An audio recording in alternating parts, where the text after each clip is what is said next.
going to tell you about walk and talk and interview debate. A debate is an organized event where the participants present their arguments or discuss a topic. The main objective of participating in a debate is to convince others about their viewpoint. Today, a walk and talk or an interview debate will be held in our school, where there will be two participants, an interviewer and an interviewee. Later, there will be a role reversal. In order to tell us the further details for the upcoming debate, I would like to request Vivek sir to clear your doubts and carry forward the proceedings. The participating schools are Aryaman Vikram Birla Institute of Learning, G.D. Birla Memorial School, Army Public School, and the Ashok Hall Girls Residential School.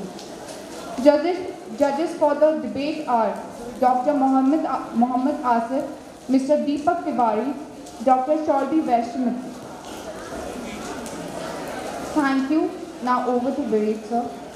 I request all of you to maintain silence before we proceed. Now I would kindly welcome them. Friends from Aryaman Vikram Birla Institute of Learning, Haldwani.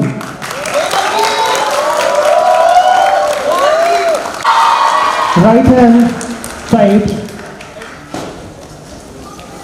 And now we have the delegates from G.D. Birla Memorial School, Ranikhet. I would request them to come and take their positions.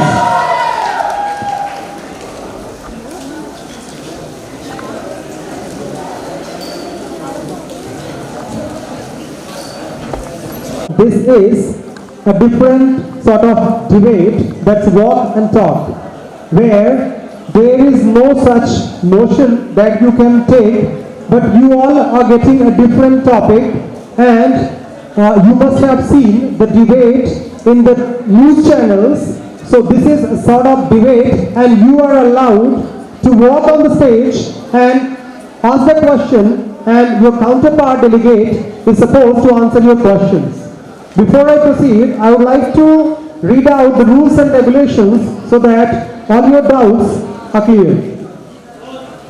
Now the first delegate who is going to interview will ask questions based on the given topic, and the second participant will answer the asked questions. Maximum time allowed, one side is 150 seconds, the second counterpart will get another 150 seconds, that make it 5 minutes, that is 300 seconds. And then the role will change vice versa. The one who was interviewer now will become the interviewee, and so on. In this given time, the interviewer has to ask minimum 3 questions. If you are not able to ask minimum 3 questions and the same if not answered, your marks will be deducted. So minimum 3 questions needs to be asked. So we are expecting a time of 50 seconds each question and answered compiled together. The same needs to be answered. Negative and unparliamentary language is strictly prohibited and will lead to disqualification. Delegate can opt either or avert the debate depending on the question asked by the counterpart. No rebuttal is allowed. This is the debate between the two delegates of the same institution, of the same team. The overall judgment will be done based on the team effort. That means the team of 2 participants that scores the best will be declared the winner. Now judgment criteria: content 10 mark. Your content includes your question, your answer, and the quality. Quality of question and answer that is asked. How relevant your questions are and how relevant you answer them according to the given topic. Now the third is body language and your confidence level. How you respond and how you answer and even how you question. Then 10 marks is for evidence and reasoning if you are able to provide to support your answer. 10 marks will be given for that. If you are not using the evidence and reasoning, 10 marks you may lose. Then organization and delivery, the way you deliver your speech and the way you present yourself, that's going to give you another 10 marks. Hope it's all clear to you. Now I would like to read out the topics for the today's debate. First, we have Aryaman, the Army Public School, and the topic for them is Hindi should be the national language of India. You can go either for the motion or against the motion or both, all up to you. Second, for Aryaman, we have the age of marriage for women should be raised from 18 to 21.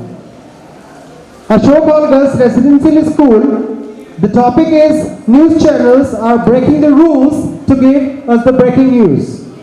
Now, G.T. Birla Memorial School, for you the topic is reservation for women in Panchayati Raj system has really empowered women. Hope everything is clear to you. If there remains any doubt, you may ask right now. Once your time starts, will be counted as the span of time allotted to you. Shall we proceed? So we are starting from Army Public School. Kindly give Army Public School a big round of applause. I request both of you to come on the stage, and I request to hand over the mics to them. To everyone present here, respected dignitaries, the honorable jury, and of course all my good peers. Today I, Aditi Nandini Rawat, and my friend Nakshatra will be here talking about the theme that was given to us, which was, should Hindi be the national language of India? I shall be presenting things against the given topic, while Nakshatra will be providing points for the topic. As such, my questions for Nakshatra are as follows. The first question would be, what is the current status of Hindi in India, speaking demographically? The second question, are there any positive precedents for a successful implementation of national language policy? Because when we saw this implemented in Sri Lanka, the results were disastrous. And of course, the last question was, the question on everyone's mind, if Hindi is made the national language of India, what will happen to the marginalized languages and how will their rights and language be conserved? Thank you. Over to you. Thank you, Aditi.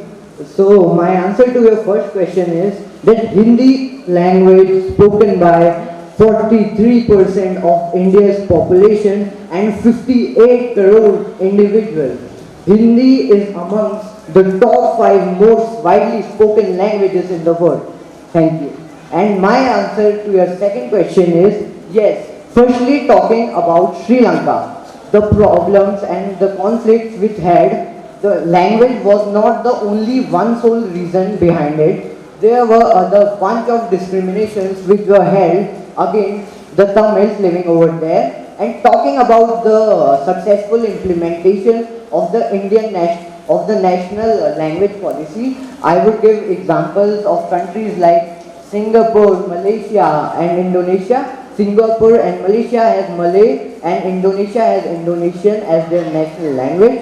And the one thing which is common in all these countries are that the other languages are not sidelined.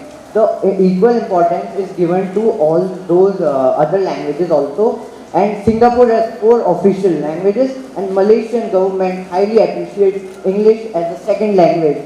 This strongly ties in with my answer to your third question, which says that when I am accounting for Hindi as the national language, I am saying to make it one amongst many. There is nowhere written that only there should be a one national language. Role reversal. Role reversal. So my first question to you, Aditi, is that don't you think that making Hindi the national language will preserve our culture? My second question is, don't you think if it becomes compulsory to use one language as a national language, Hindi will be the best option as it is being spoken by the majority? And my third and the last question is that those people who oppose Hindi as the national language advocate for English. So making a national language of our region is far better than any colonial language taking its place. Thank you. Thank you for your questions, Nakshatra. To answer your first question, when we are talking about culture and language, the word that comes to mind is literature. And even though we have a lot of good Hindi literature, the literature we derive our culture from is not in Hindi. Our ancient epics like the Mahabharata, Ramayana, Upanishads, and even the Tamil Sangam texts were not in Hindi. They were in languages like Sanskrit, Tamil, Pali, Prakrit, etc. and other, of course, regional languages. As such, if we are, the criteria for having a national language is preservation of culture, I believe these languages have a greater claim than Hindi. To answer your second question, there's a concept in democracy, especially in Indian democracy, known as minority rights. Even though you are in a majority, it does not give you the right to oppress the minority, which is unfortunately what will happen if Hindi is made a national language. Those who do not speak Hindi, which is a staggering 57% of Indians, will be criticized for not being patriotic or nationalist enough. As for your third question, to address the elephant in the room, English cannot be sidelined. In an increasingly globalized world, it is extremely important. However, I do agree it cannot be the national language of India. That is due to the fact that because national language has a great sentimental aspect to it, which English is not privy to. However, the similar thing can be said for Hindi as well. Over 57% of India does not speak Hindi and therefore has no sentimental ties to the language. It will not provide a sense of unity. A lot of people who advocate for a single national language think it will. Case in point being, of course, Sri Lanka, and as well as the riots that took place, anti-Hindi riots that took place in Andhra Pradesh and Tamil Nadu during in 1930s. As such, my final opinion is, it is better to abstain from taking a decision, that is, to not let any language be the national language of such a diverse country as India, especially not a single language, then make a wrong decision that will end up hurting a lot of people in the long run. Thank you. It's from Aryaman Vikram Birla Institute of Learning, Haldwani. And the topic for them is the age of marriage for women to 21. So your time starts now. Esteemed jury members and honorable judges, I am Aishman Singh Bish and this is my friend Arna Bish. and we are here representing Aryaman Vikram Birla Institute of Learning, Haldwani. And here we go with our interview debate on the topic, should the marriage age for women be raised from 18 to 21? In the beginning, Arna will be interviewing me. Let's begin. Increasing the minimum age of marriage for girls from 18 to 21. Why is our society ushering such repressive laws? Isn't it a violation to the right to marry and freedom of choices? Repressive? Do you really think that, Arna? Because according to me, this move will be a game changer for 70 crore women of India. You see, early marriage is not a good thing. And I'm not talking about those high school sweethearts marrying early, but forced marriages. You see, families across India marry off their daughters at the age of 18 with no higher education, no financial literacy, and no maturity. Plus, she had just exited the most volatile phase of her life, that is teenage. Also, early marriage means early pregnancy. And we are talking about massive health consequences like mental trauma, depression, and even maternal death. Is an 18-year-old equipped to deal with this? Or the question is, should the Indian state allow her to deal with this? But what difference would 3 years make? If you're forced into a relationship at 18, you will be forced into the same relationship at 21 also. Will this age game make any difference? Please, Arna, stop thinking from the society's perspective. Think from a woman's perspective. In 3 years, she can complete her education, get a job, become financially literate, and learn how to reject those men who ask for dowry. This is what real progress looks like. Don't you know that 1/4 of the marriages in India are child marriage? Even though right now the age limit is 18. Will raising the age limit to 21 help us in any way? You see, raising the limit is just step 1. Step 2 is outreach and awareness. We must ensure that every girl gets quality education, that she gets same meal as her brother, and we must end the social stigma of marrying late. Like our Prime Minister Pandit Nehru said, if you educate a man, you educate an individual. However, if you educate a woman, you educate a family. Role reversal. Now I will be interviewing Arna. Arna, have you heard about the bill that was tabled in our parliament? It was about raising the marriage age of women from 18 to 21. I think it is a great step for empowering women, don't you think? Did you just say empowering women? The increase in the minimum age of marriage to 21 will be counterproductive. Now to increase the age to 21 would mean that girls will have no right or say on their personal matters until they turn 21. We have seen this in the Supreme Court, where an adult woman's decision to get married was challenged by her own parents. This is how it plays out in the Indian context. The people who will actually benefit from this raise are parents and the cultural warriors, not women. But what about gender equality? Raising the age from 18 to 21 will put Indian women at par with Indian men. This will create a gender equal society. How do you counter that? Pencil School in Machkali. And the topic is news channels are breaking rules to give us the breaking news. So your time starts now. As per our topic, news channels are breaking rules to give breaking news. Shubhangi, what is your opinion on this topic? Media is considered the fourth pillar of democracy. But to what extent can this be considered true? Well, let's examine this. News channels nowadays, they show graphics to deliver immediate news. They show these big headlines in order to attract the public. But let's go back to the basics. Media ethics must be the sole foundation of every news channel. And yet, even though it is a broad term, it can be concisely expressed as subjectivity, impartiality, and concern about public interest while delivering as well as broadcasting news. In my opinion, news channels have now shed all their ethics and focus solely on making business and earning big profits. But don't you think that the media channels, when they carry out their operations, they have to solely focus on making business? Indeed, commercialization cannot be taken away from journalism, but it becomes a problem when the entire agenda shifts from trying to serve the country through journalism to just trying to make profits. Think about this. The ideal way would be to collect verified facts and figures of an incident that has happened and then broadcast it with a composure that does not create panic and ruckus amongst the general public. But there are over 390 news channels operating in India right now, and the intense competition amongst them grows day by day. What this leads to is news channels just taking a superficial view at an event that has occurred and broadcasting it without really fact-checking. All this in hopes of better TRPs. Isn't delivering news immediately the very essence of the term breaking news? And don't you think that the public is capable enough of examining the news that is being shown to them and filtering the facts? That, ladies and gentlemen, is a prime example of underestimating the heavy amount of influence that the media exercises over the general public.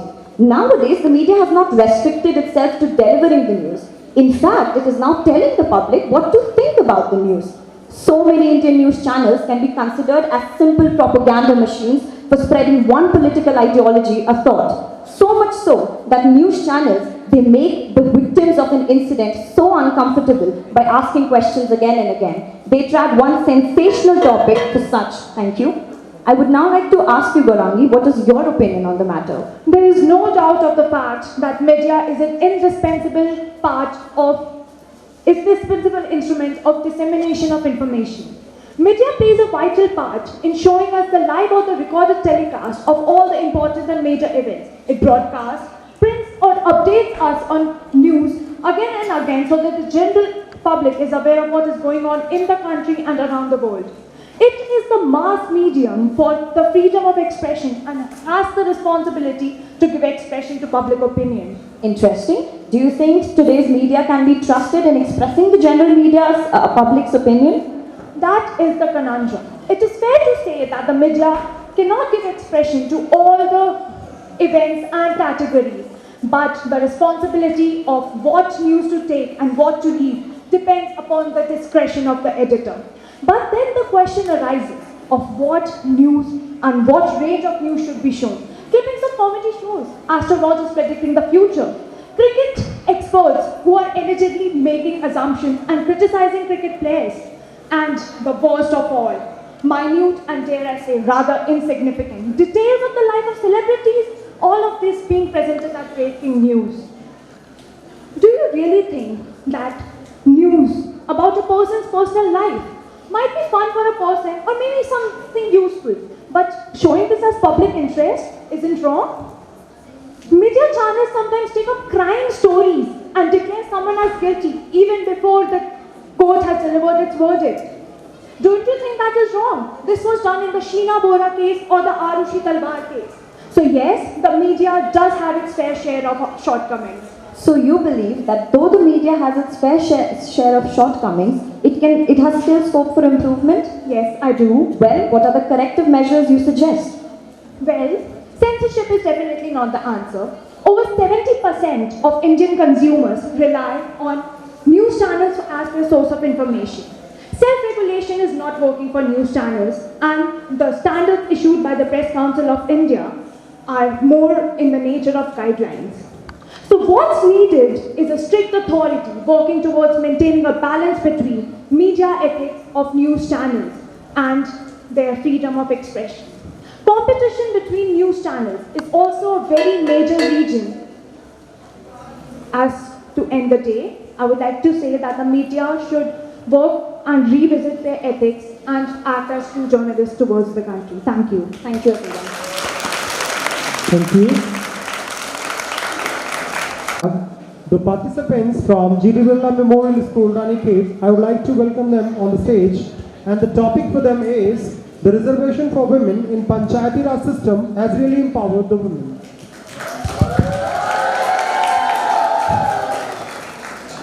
Greetings to the respected jury members and everyone present here.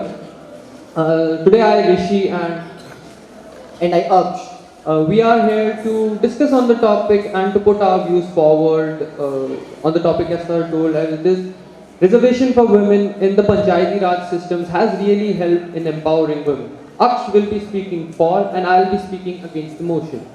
Gender inequality has been identified as the social encouraging thing. So let's start with the topic which is given to me. Like you all know, women are not that much appreciated in the panchayats. So let's get started.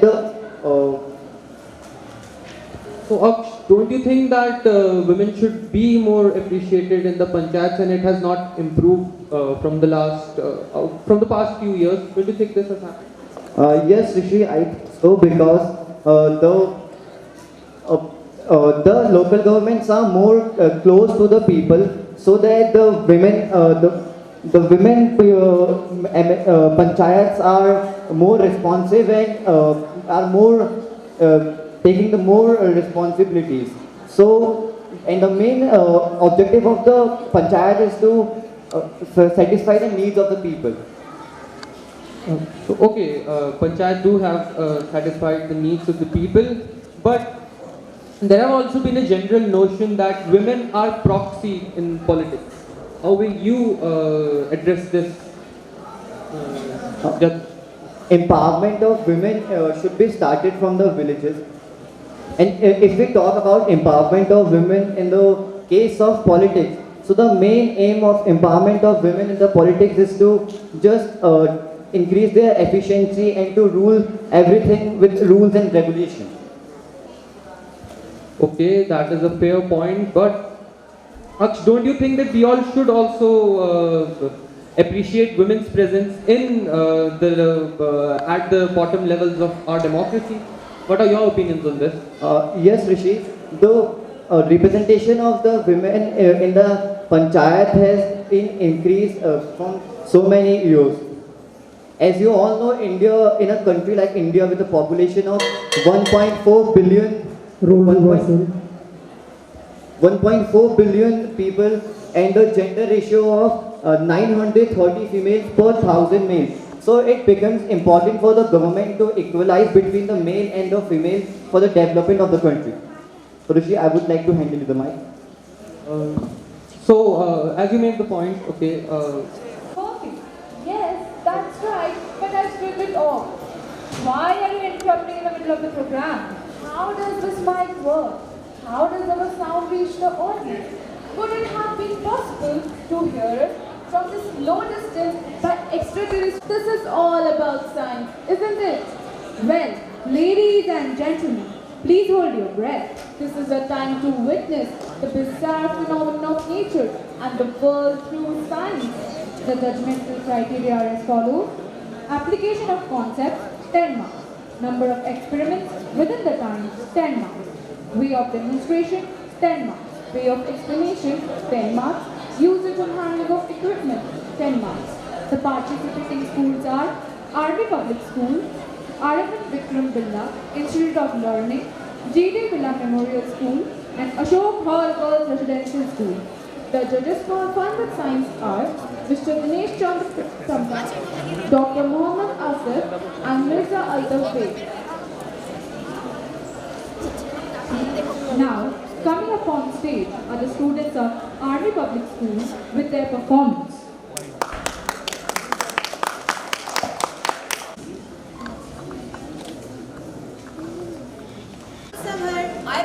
I, Srishti Mehra, students of class 8 from I Public School, Ranikhet, are here to demonstrate some interesting science experiments. So get all your senses active and get ready to rock and roll into the world of science. In the name of science, let us do something erupted today. For this experiment, we will need first hydrogen peroxide, second dish soap, and third some food colors.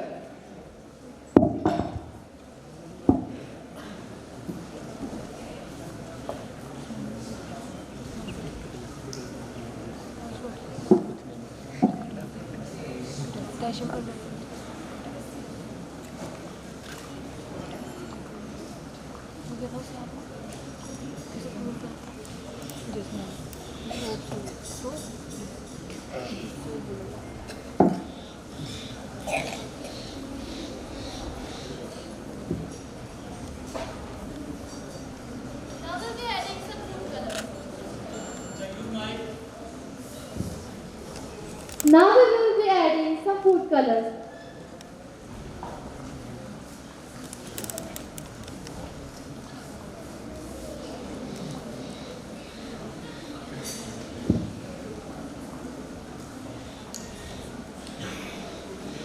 So praise yourself everyone on the count of 1, 2, and 3.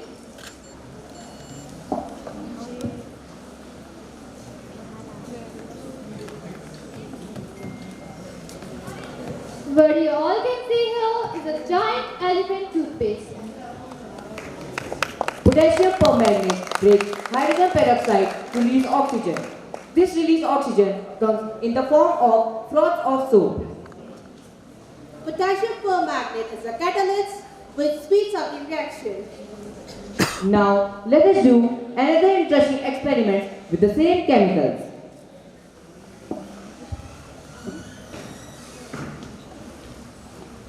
Hydrogen peroxide,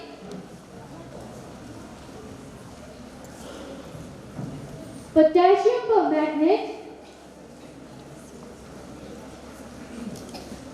Now we will make a bag out of it.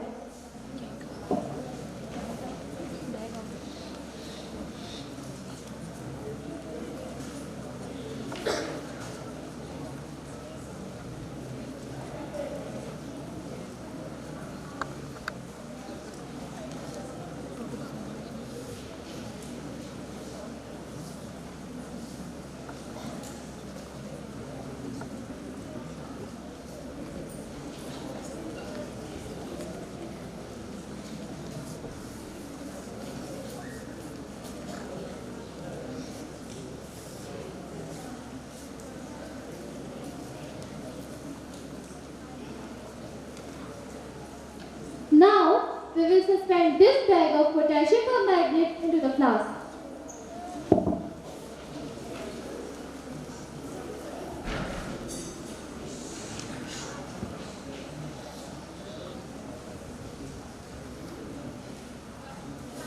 Wingardium Leviosa.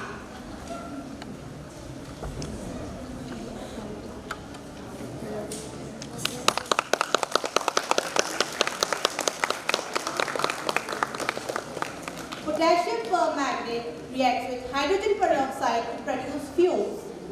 This is all from our side. We hope you enjoyed our company. Thank you. Coming up next are the students of Aravind Vikram Birla Institute of Learning, School Controllers.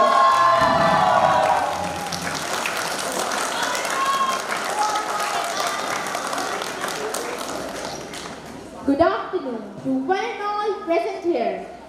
We, the students of Aramat of learning, welcome you all to the wonderful world of science. I, Niharika of class 7, along with my friends Arav and Mrityunjay, are going to amaze you with some interesting science experiments. So, here we begin.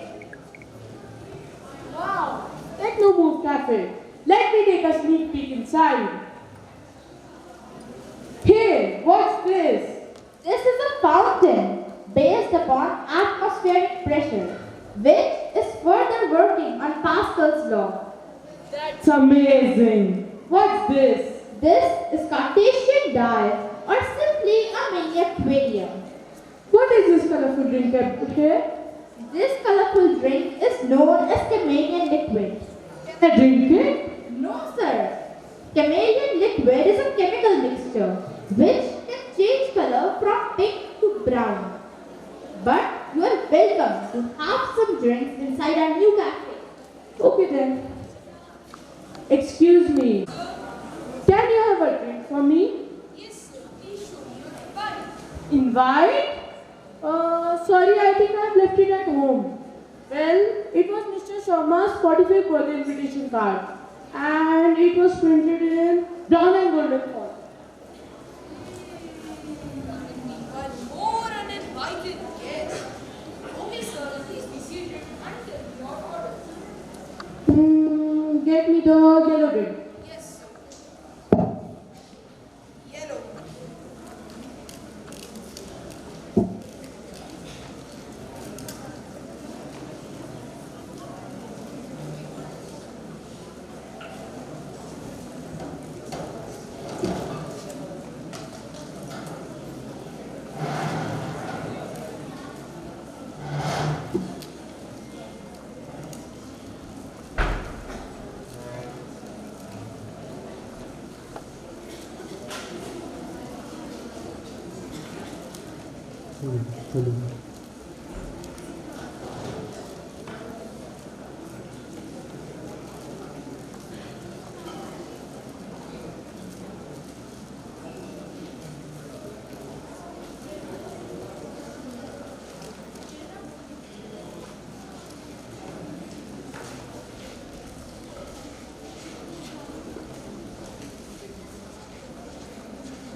I'm sorry, sir.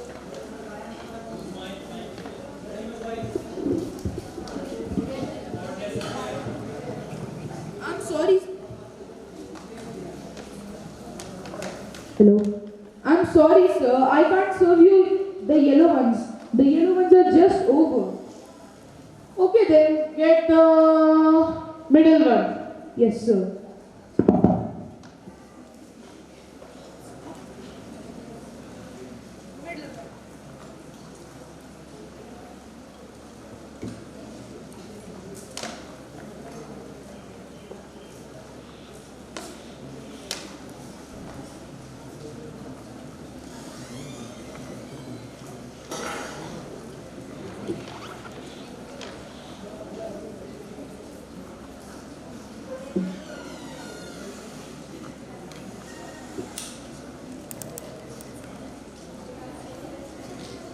I'm sorry, sir. I can't serve you the middle ones. You see, somebody have just taken them. Get the pink one. Yes, sir.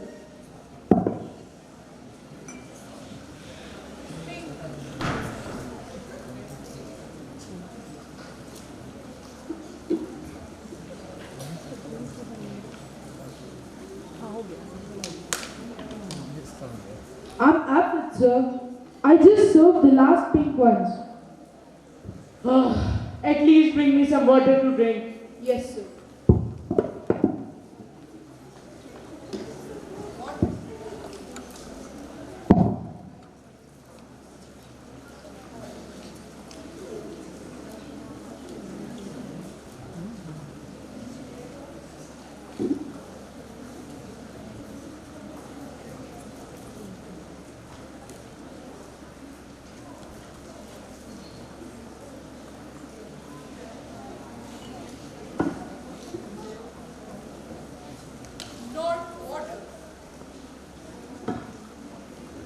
sorry, sir. I can't serve you water. You see, it's a juice corner. Then get the menu card so that I can select my drink. Yes, sir.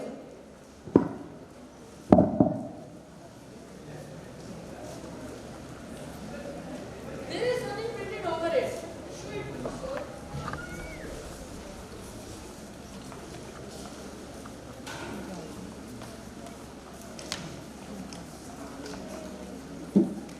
Sir, it has. It says you are an uninvited guest and we don't serve uninvited guests.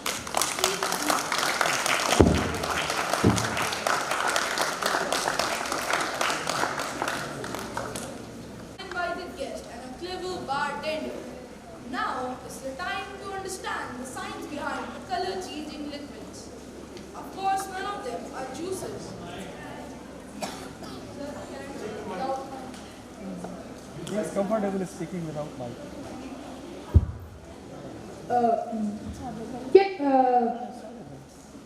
Well, that was a story of an uninvited guest and a clever bartender. Now it's the time to understand the science behind the color-changing liquids. Can anybody tell me why the color change of the drinks? Anyone?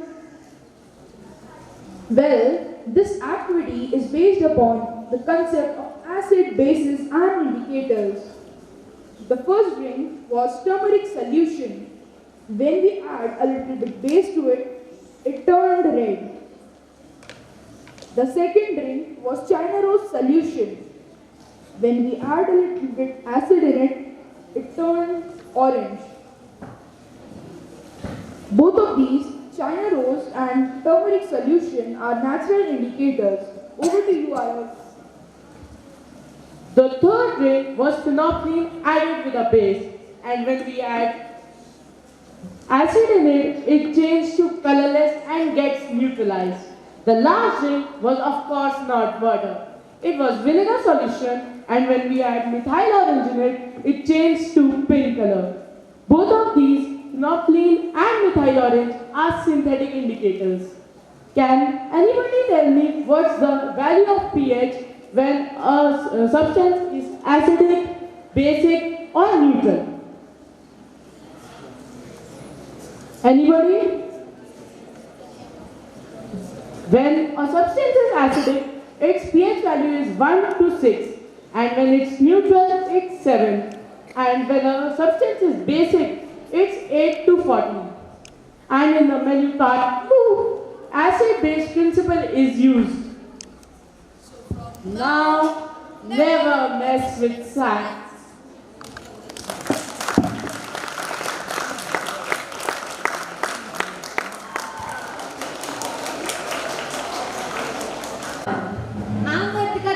From class 8. I'm Anubhuti Adhikari from class 8. I am Archie Kumari from class 5. Isn't it so wonderful having so many guests? Yes. And I'm going to show you that I'm so better than in my studies in this entire school. Isn't it so wonderful? How can you prove it? Tell me.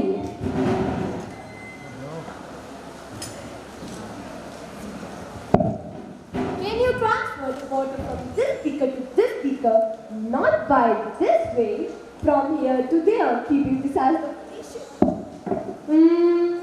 How is that possible? Let me show you.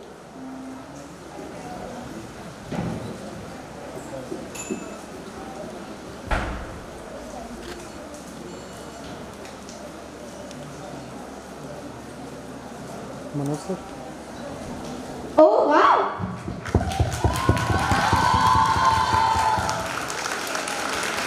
Manoj sir. Is it the same force for the movement Swastika. of working plant? Yes. These are the same resistors and positive forces by which water moves from the roots to the shoot. Okay. So you want to show off yourself in front of everyone? Let me prove myself. What do I have in my hand? It's a sharp pin. And what is this? A balloon. Now tell me, what will happen if I ask you to fill this balloon? It will burst. Okay.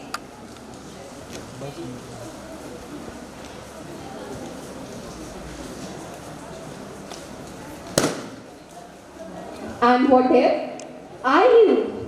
So many pins. The pen is balloon. It will burst. All of us know. It's obvious. Let's see. Are you sure? Yes, I know I'm smarter than you. But how is that possible? Can anybody tell me? Let me tell you. It's possible because many pins increase the surface area and the pressure gets distributed. Or in other words, the pressure decreases and the balloon does not burst. Is this the same reason why the knife and the sword remain sharp at one end? So the more pressure applied and things get cut easily? Yes, you are right, Archie. It's magic. It's magic. No, it's science. Okay. Then thanks to both of you. And you feel me to a genius. And what if I prove that irrespective of even a single pen, the balloons are going to burst? No, it's not possible.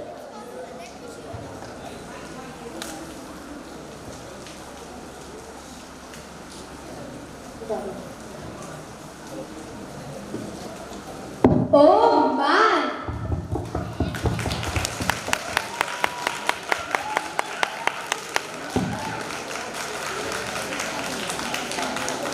Oh wow, that doesn't mean you can be better than me. Now tell me, can you blow a balloon without blowing air into it from your mouth? Yes, with the help of a pump. Very smart, huh? No, not by a pump, without it. I'm sorry, I don't have any idea. Let me show you. I have a flask.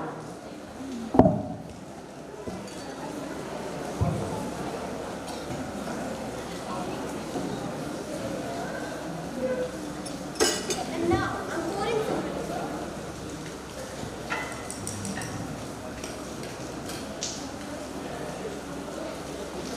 I'm putting the balloon on top of this flask. So, the gas carbon dioxide gets collected in the balloon, which helps to blow it.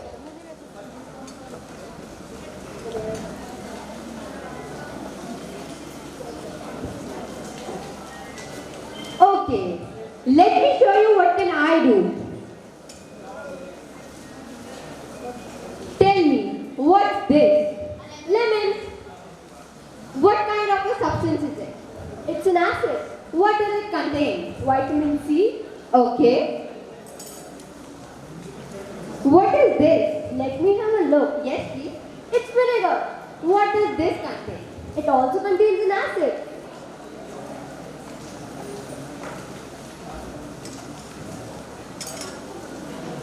What are all these things?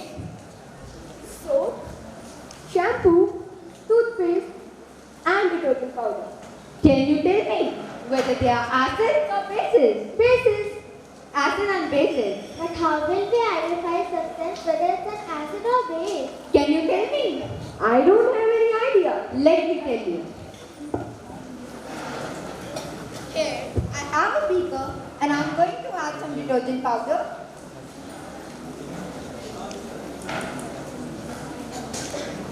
Now I'll add some water.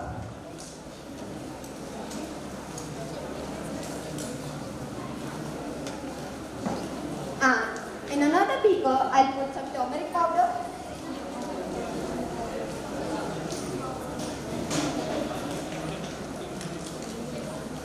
And again add some water.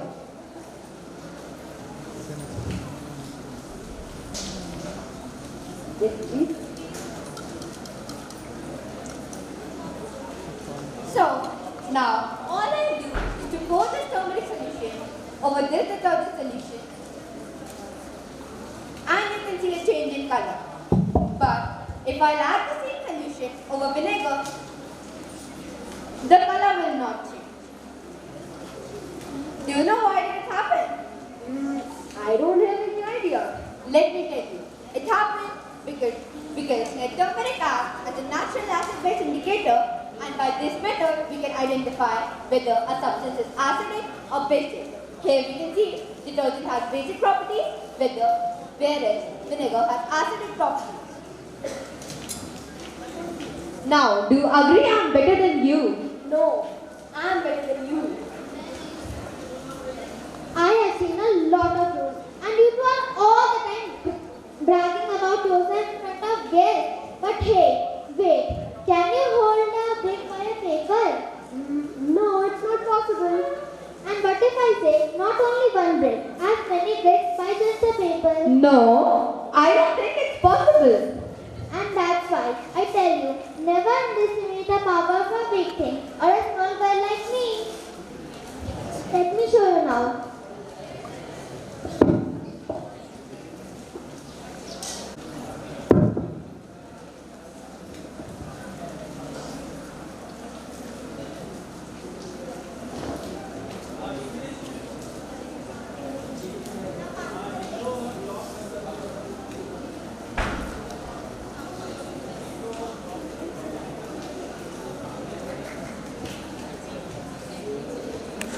Oh my!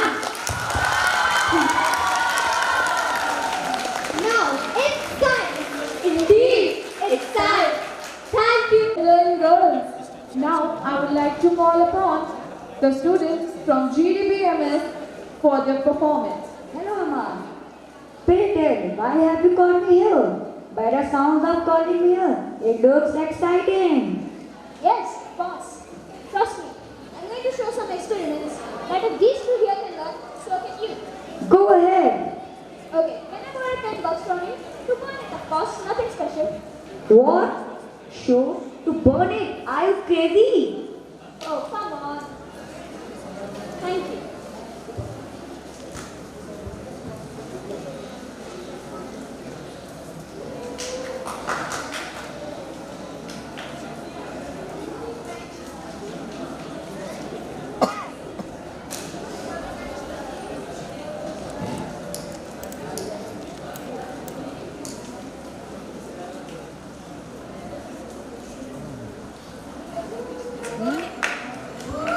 I want my book back.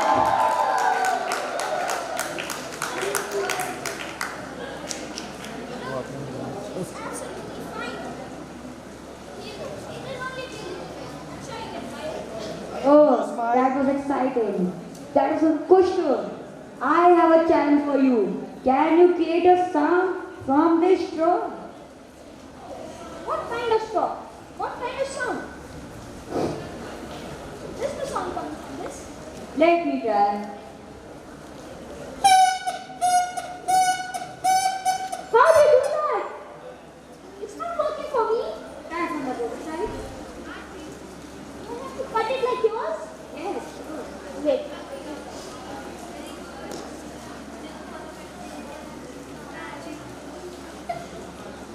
Oh! It's working with the V shape. Do you know how that works? Tell me. It works because we cut a straw at the V shape. V shape traps the sound in the straw and it creates the sound. Oh, wow. Do you have any other party tricks? Yes. And could you show me your hand? I only want to cut it. What? Are you even crazy? I'm leaving. Hey, sheesh. Be careful. I warn you. Okay. I'm going to clean your hand before I cut it. Trust me, you won't feel any pain.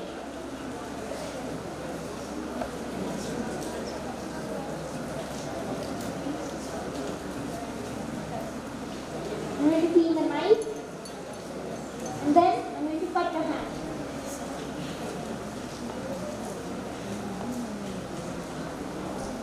Oh, that's good. But I'm not feeling a pain. Oh my god, don't you feel any pain? No. Well, the way this works is, I actually rubbed his hand, not with an antiseptic, but with a chemical called ferric chloride. And then I covered the knife in another chemical called potassium sulfur cyanide. These two cause chemical change which cause the color to turn deep red.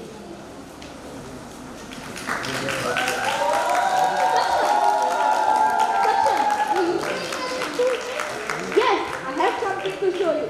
Hey, do anybody of you know about magnetism? Magnetism has a magical charm about itself.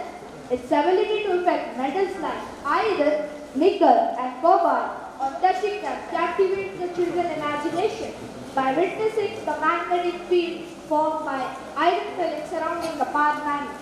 We can learn about the repulsion and attraction between the magnetic fields. The force governing both the magnetism and electricity are much stronger than gravity as per physicists regarding electromagnetism. The perfect example of this power is maglev train suspension over its tracks.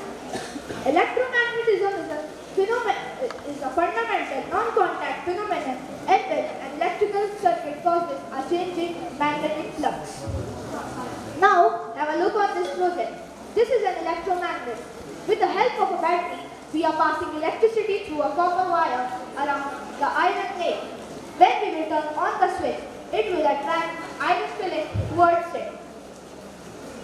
See, it is attracting the iron filling towards it. And when we will turn off the switch, the iron filling will get detached from the iron nail.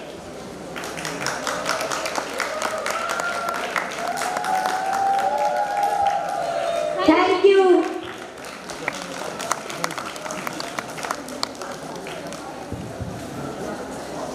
Well done, friends.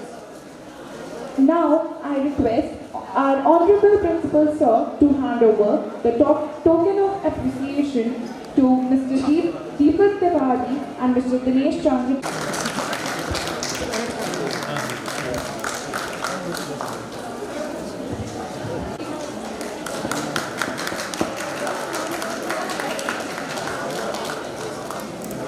Thank you, sir.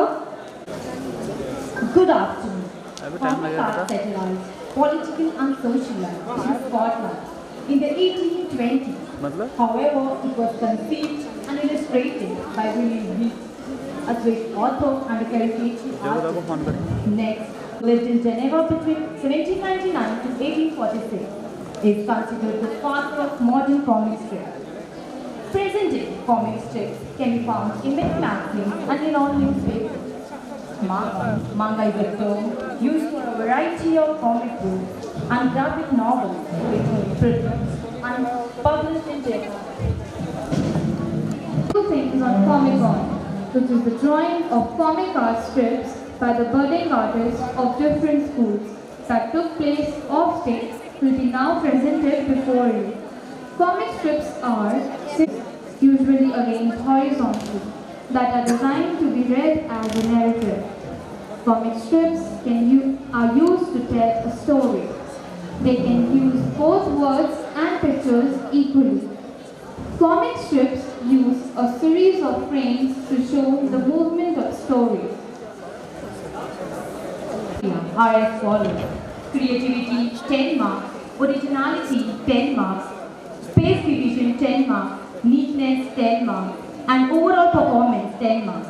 Participating schools are Ashok Hall Girls Residential School, Arvind Vikram Birla Institute of Learning, G.D. Birla Memorial School, Army Public School. We now request the judges to proceed to the venue next to the music room where the Comic-Cons will be displayed.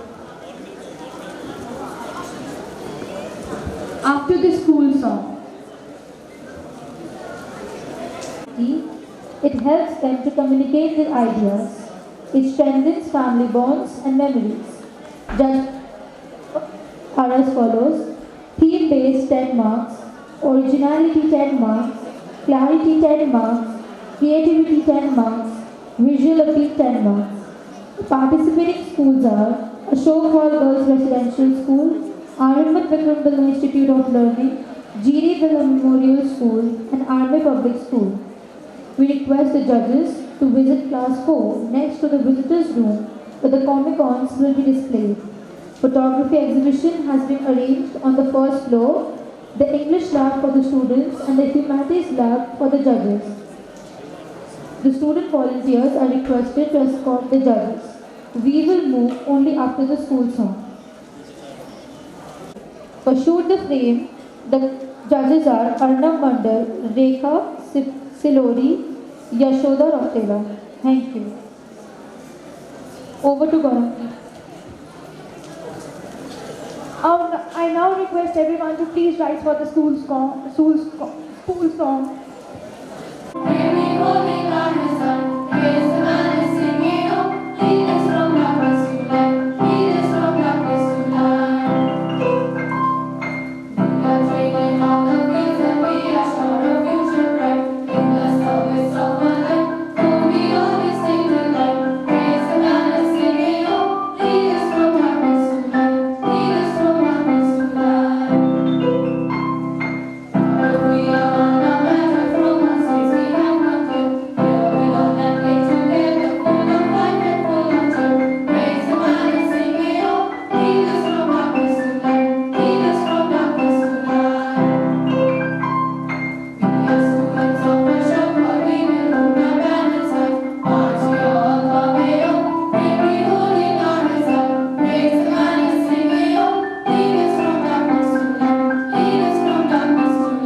To move to the class 4 to have a look at the Comic-Con event.